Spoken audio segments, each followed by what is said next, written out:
Bonjour, l'article du jour est sur la confiance et la trahison, signé Marie Bertolotti, tiré du site désirDêtre.com.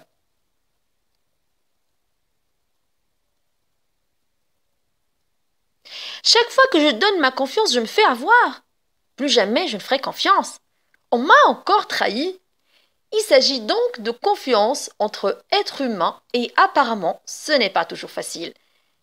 Et si on voyait les choses différemment? Suis-je fiable? Au fond, qu'est-ce que donner sa confiance? C'est dire à l'autre, je crois en toi et j'espère que tu ne me trahiras pas. J'espère. Mais pourquoi est-ce que nous donnons tant d'importance au fait de ne pas être trahis, comme si nous n'avions jamais trahi?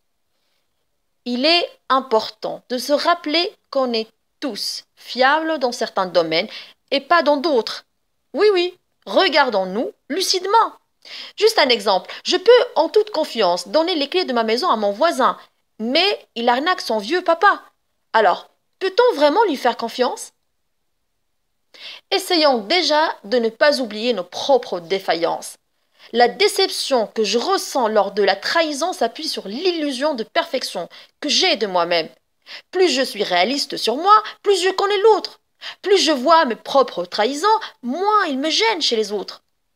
De plus, quand je donne ma confiance, je projette sur l'autre ce que je voudrais qu'il soit. Je ne tiens pas compte de ce qu'il est réellement. C'est une erreur et je suis responsable. S'il m'a trahi, c'est que j'ai manqué de discernement. Je ne dois jamais avoir d'attente envers celui à qui je donne ma confiance. Je dois le laisser libre dans la bienveillance. Libre aussi de me trahir. Je lui laisse sa propre responsabilité de trahir ou pas.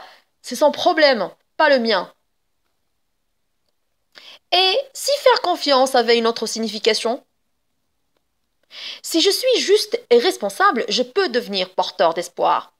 Retournons à la situation. Faire confiance, c'est faire un pari.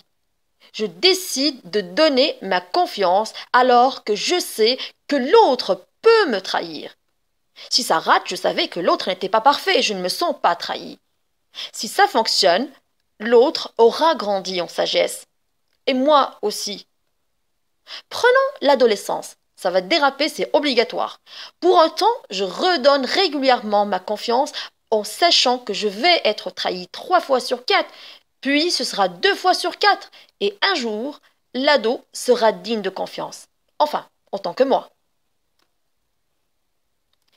Et si faire confiance, c'est tendre la main, épauler pour grandir en sagesse ensemble?